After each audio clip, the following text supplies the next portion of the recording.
Assalamualaikum warahmatullahi wabarakatuh. Perkenalkan, nama saya Muhammad Agung Rijal Ananda Putra dengan NIM 210300226.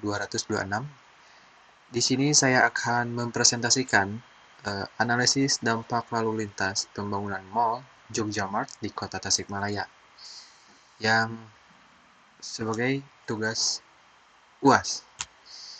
Nah, Jogjamart merupakan pusat perbelanjaan yang berada di Jalan R.E. Marta Dinata di Kabupaten Tasikmalaya, Jawa Barat, yang dibangun di Kota Tasikmalaya. Bangunan ini berpotensi menimbulkan dampak lalu lintas di sekitarnya, seperti kemacetan di lampu lalu lintas dengan perempatan itu menyebabkan sedikitnya kemacetan akibat karena sebuah Jogjamart atau pusat perbelanjaan yang memicu banyak para masyarakat mendatangi mall tersebut. Nah, untuk latar belakang pembangunan Jogjamart ini, yaitu pertama meningkatkan pertumbuhan ekonomi Kota Tasikmalaya. Terus yang kedua, menyediakan pusat perbelanjaan modern untuk memenuhi kebutuhan masyarakat. Terus yang ketiga, memberikan peluang kerja dan meningkatkan kesejahteraan masyarakat. Selanjutnya, untuk kondisi lalu lintas di sekitar lokasi Mall Jogjamart, yaitu volume kendaraannya itu tinggi, karena kan jalannya juga jalan utama untuk para mobil-mobil besar, terus ada angkutan umum, terus ada dan lain-lain lah seperti mobil motor. Dan untuk kecepatannya, rata-rata kendaraan ini sedang, dikarenakan kemungkinan lalu lintas ini ada 4 arah atau ada sebuah perempatan yang kemungkinan kecepatannya ini tidak seperti melebihi atau kecepatan yang sangat cepat begitu. Nah, untuk kapasitas jalan ini rendah, mungkin ya rendah, kapasitas jalannya tidak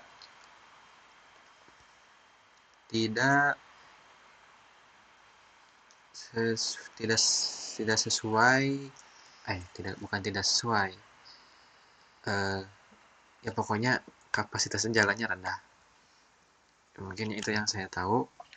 Untuk selanjutnya, nah untuk metodenya yaitu untuk pengumpulan data dan analisis, yaitu mengumpulkan data di lapangan, terus menganalisis data lalu lintasnya, terus simulasi lalu lintasnya.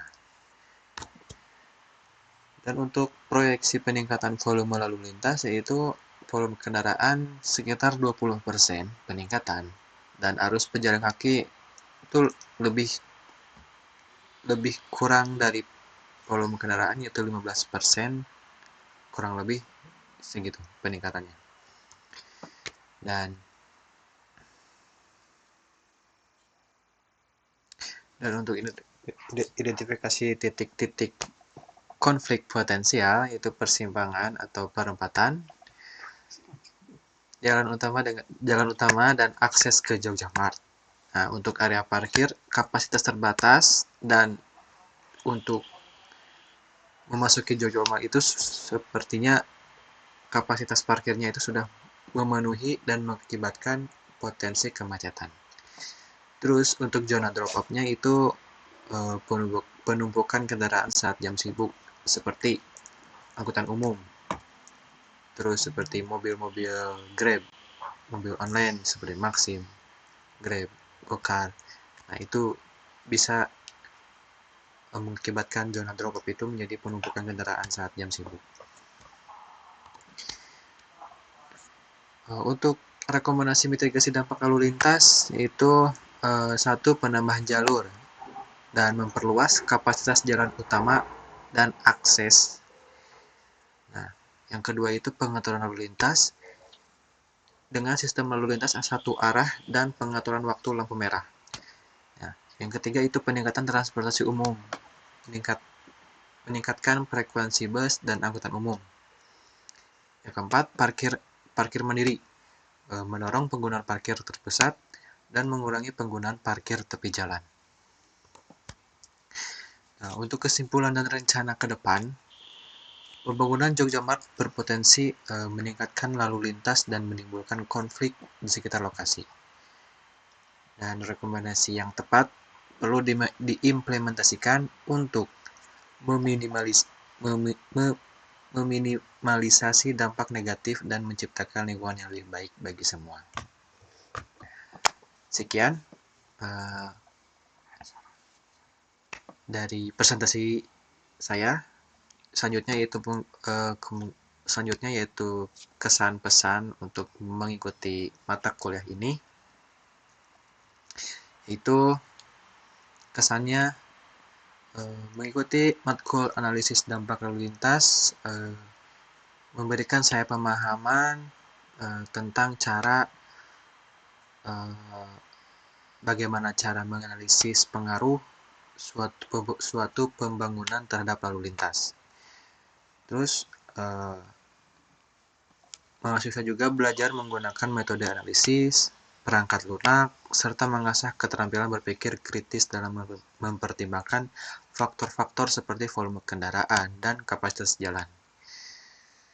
Dan tantangan yang utama yaitu pada pengolahan data lapangan yang membutuhkan ketelitian. Meski demikian,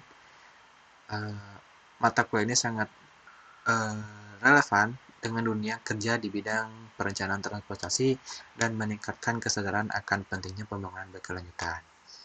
Nah, untuk pesannya mengikuti mata kuliah ini yaitu mata kuliah ini penting bagi saya karena membantu para mahasiswa memahami cara menganalisis dampak terhadap lalu lintas serta meningkatkan kesadaran akan pentingnya perencanaan yang berkelanjutan. Namun kesan kurang positifnya dikarenakan pembelajarannya dengan daring dan sehingga proses pembelajaran menjadi kurang optimal. Akibatnya mahasiswa harus belajar lebih mandiri untuk memahami materi, mengolah data, dan menyelesaikan tugas. Meski demikian, pengalaman ini tetap memberikan nilai tambah, terutama dalam hal inisiatif dan tanggung jawab terhadap pembelajaran pribadi. Sekian dari saya kesan pesan mengikuti mata kuliah analisis dampak lalu lintas. Terima kasih. Wassalamualaikum warahmatullahi wabarakatuh.